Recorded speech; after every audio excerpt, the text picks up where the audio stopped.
Hi, my name's Michael, and I'm going to start this YouTube channel to talk about what it means to be a Blu-ray collector.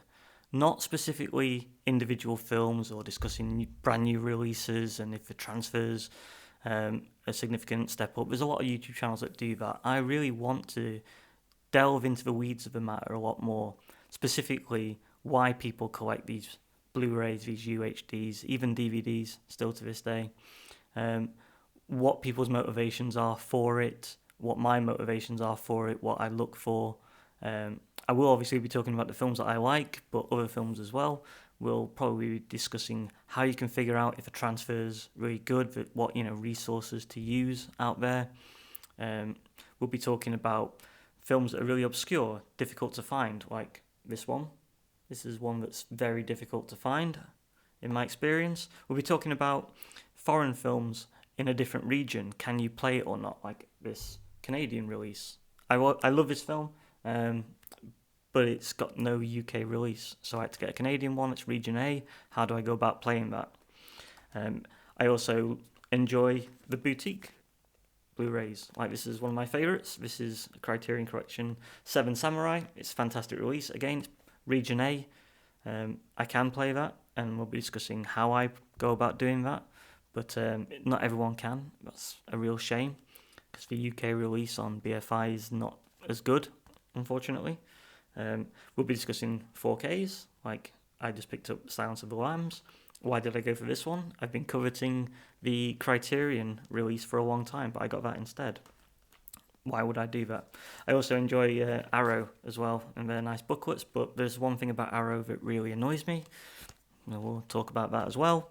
We'll talk about why some of my favourite films from when I was younger only get released in big, huge boxes that cost £200, like this film. I think this is a great film. I've not seen it in a couple of years, but I had to pick up the 4K because the Blu-ray stinks. It's just a terrible transfer, and I hated it. Films that, really difficult to come across. They're out of print, like this one. Why? Well, we'll talk about why that one's out of print. And what a shame it is that this great film is not available anymore. We'll look at these little oddities as well. Like, I have this travel poster edition of 2001. I can't imagine that it's a fantastic transfer or anything, but we'll discuss it. So we'll figure out if that's any good. Maybe the picture quality is quite good. Who knows? Probably quite average, I would have thought, compared to the new 4K release that's just come out. But we'll have a look at it. We'll decide if you can go, how you go online and figure out what the transfer's like. We'll talk about what's most important to people. Is it the booklets? Is it the artwork? Is it just the picture quality? If so, is that 4K really worth it? Are you sitting close enough to your TV to figure that out? How's your eyesight? Is that any good? All those kinds of things. What's important. And if people respond to it and they want to talk about, the minutiae, really delve deep into it, then that'd be great. I go on Blu-ray.com forum quite a lot, but it's hard to get into really good conversations with people, no matter how nice they are, about in-depth aspects of films, especially rare films or lesser-known films that I think are really good. So in an ideal world, we can have a little chat in the comments. Maybe we can do a live stream. We can go hunting for Blu-rays, good deals. There's nothing I like more than finding a real bargain on eBay. I think that's great. Or, trying to find a rare and obscure film and figuring out how much it costs. An absolute nightmare. Example, there's a film that only got an Australian release called Eagle versus Shark. I'd love to own that on Blu-ray, but obviously I don't live in Australia. Importing it costs a lot of money. Is it worth it? Also, it's out of print, so it's quite rare.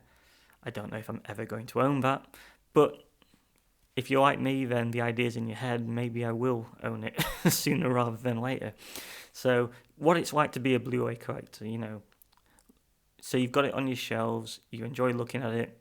You enjoy picking out a film purposefully, putting the disc in, and watching it.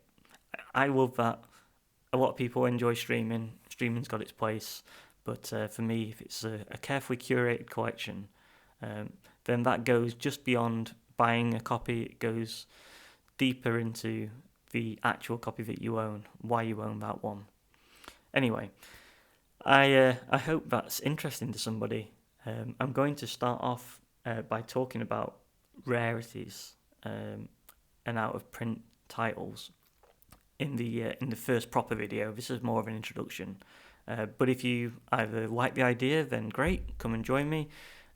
If you want to hold off and hopefully search out later on, we'll be talking about Control and Dogma more than anything there. I think probably the rarest two that I own. Maybe there's one or two more as well that I'll dig out.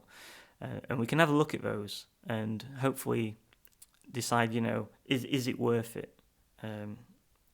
I don't know if for a lot of people it is, but if you're the kind of person that it is worth it, then maybe you'll get a kick out of this channel. So I hope you'll join me. Anyway, thank you very much for watching, and I'll see you soon.